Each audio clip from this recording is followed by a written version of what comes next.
नमस्कार दोस्तों। News time में आपका बहुत बहुत स्वागत है। मैं हूं दिनेश कुमारा। एक सनसनीखेज खबर है। वैसे तो अखबारों के पन्नों के बीच में दो लाइनों में खो गई, वो भी बीच के पन्नों में, लेकिन शायद मेरी नज़र से बच नहीं पाई।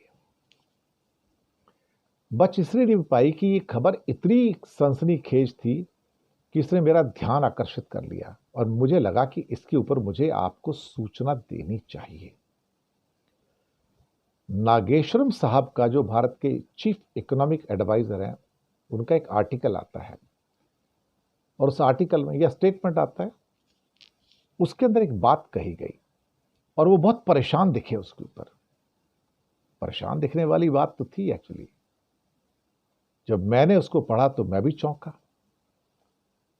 मैंने कहा, बड़ी बड़ी बातें हो रही हैं आजकल इंडिया की ग्रोथ स्टोरी की, फास्ट ग्रोइंग जीडीपी, ये वो। तो मैंने कहा इसके पीछे का एक काला सच भी तो है। वो काला सच इकोनॉमिक एडवाइजर ने बोल दिया। ये बात तो पक्की कि इंडिया में जितना इन्वेस्टमेंट हो रहा है, पूरी जो भारत है वो एक 4 इंजन का एयरक्राफ्ट है, एक इंजन पे चल रहा है, जो गवर्नमेंट एक्सपेंडिचर है। सड़कें बनाना, हाईवे बनाना, ये सब पुल बनाना, यही हो रहा है। और तो कुछ हो ही नहीं रहा ना यहाँ पे। शिक्षा में तो कुछ डालते ही नहीं ना ये लोग, हेल्थ में डालते ही नहीं कुछ भी। सड़कें बनाने से क्या होता है? देश प्रगतिशील तो नहीं होता ना अल्टीमेटली। लॉजिस्टिक कॉस्ट थोड़ी सी कम हो जाती है, बस इतना ही, बाकी कुछ नहीं। लेकिन भारत के अंदर एक चीज पिछले 10 सालों से देखने की आई है, और वो है कि प्राइवेट सेक्टर भारत में इन्वेस्ट करने को तैयार नहीं है। की फैक्टर है। अभी भी जब बजट आया तो सारे प्राइवेट सेक्टर वाले आके कहते हैं government should spend more on the capital expenditure, यानी कि आके गवर्नमेंट को बोले तुम ज्यादा पैसा खर्चा करो। तो सारा देश जो है एक इंजन पे चल रहा है। हवाई जहाज के 4 इंजन है, 3 तो काम ही नहीं कर रहे साहब, एक इंजन चल रहा है। अब आप क्या करो? वो इंजन है गवर्नमेंट एक्सपेंडिचर का, बस वही तो चल रहा है, बाकी तो कुछ हो ही नहीं रहा। तो इंडिया के उद्योगपति भारत के अंदर पैसा क्यों नहीं लगा रहे? फिर खबर तो यही है ना, क्योंकि उनको लगता है कि भारत के अंदर खपत ही नहीं है, हम कुछ बनाएंगे बिकेगा ही नहीं। वैसे भी 70% के आसपास इंडिया की जो इंस्टॉल्ड कैपेसिटी है उसका यूज हो रहा है।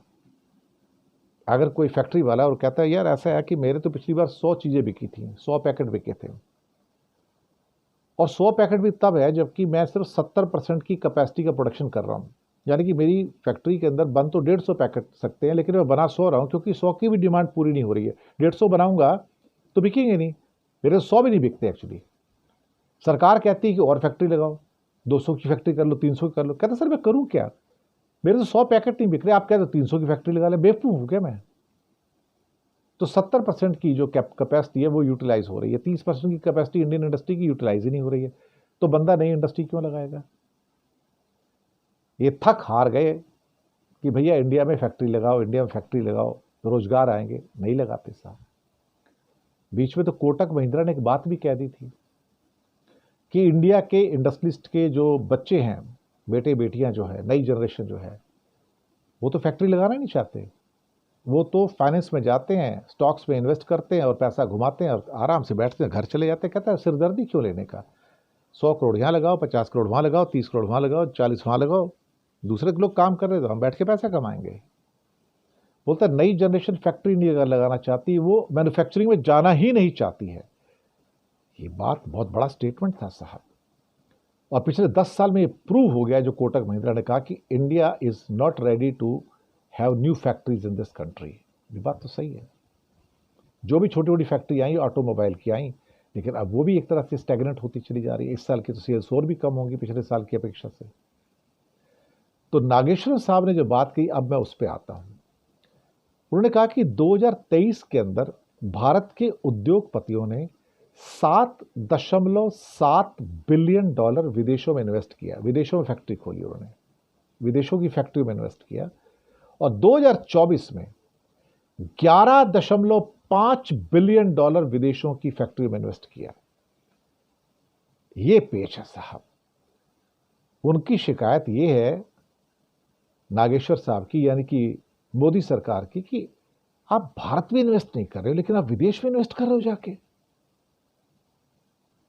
70,000 करोड़ 2023 में भारत के उद्योगपतियों ने विदेश में फैक्ट्रियां लगाने में इन्वेस्ट कर दिया, और 1 लाख करोड़ से ज्यादा $11.5 बिलियन 2024 के अंदर इन्वेस्ट कर दिया आपने विदेशों के अंदर फैक्ट्रियों में। हमारे यहां फैक्ट्री खोली नहीं आपने। ये संकेत है, संकेत इस चीज के है कि they don't trust the growth story of India. उन्हें मालूम है कि हमारी जो ग्रोथ स्टोरी है खोखली है, थोथी है, अंदर से ना बज रही है कुछ नहीं उसके अंदर। और मोदी दुनिया को बेवकूफ बना रहे झूठ बोल के कि India is a factory to the world. ये भी होता है, झूठ बोलो, बार बार झूठ बोलो, लेकिन $11.5 बिलियन 1 लाख करोड़ से ज्यादा भारत के उद्योगपतियों ने विदेशों में इन्वेस्ट किया, जिसे रिवर्स एफडीआई कहते हैं। वो एफडीआई जो इंडिया में आता है, फॉरेन डायरेक्ट इन्वेस्टमेंट, लेकिन फॉरेन डायरेक्ट इन्वेस्टमेंट इंडिया से भी तो बाहर जाता है ना, और वो ज्यादा जाना शुरू हो गया। 1 लाख करोड़ से ज्यादा भारत के उद्योगपति भारत में फैक्ट्री नहीं लगाते, बाहर लगा रहे हैं, यूरोप में लगा रहे हैं, अमेरिका में लगा रहे हैं। है ना, है कमाल। इंडिया में यकीन नहीं उनको, क्योंकि उन्हें पता है ना कि ऊपर से मोदी जी ने जो कोट पैंट पहना हुआ है ना, अगर अर्थव्यवस्था के हिसाब से देखा जाए तो इंडिया के अंदर से बनियान और अंडरगारमेंट्स फटे हुए हैं। पर आपको तो दीमक लगी दीवारों के ऊपर पेंट करके चमका कर दिखाया जाता है ना, देखो भारत की अर्थव्यवस्था कितनी चमक रही है, लेकिन अंदर से तो दीमक लग चुका है ना, वो तो आप देखेंगे नहीं, और अंधभक्त देखने नहीं देंगे। तो मोदी सरकार इज ट्रबल्ड कि why Indian industries are investing abroad and not in India. बड़ी खबर थी, मैंने आप तक पहुंचाई। ये संकेत है कि they don't trust the growth story of India. That's the truth. शुक्रिया।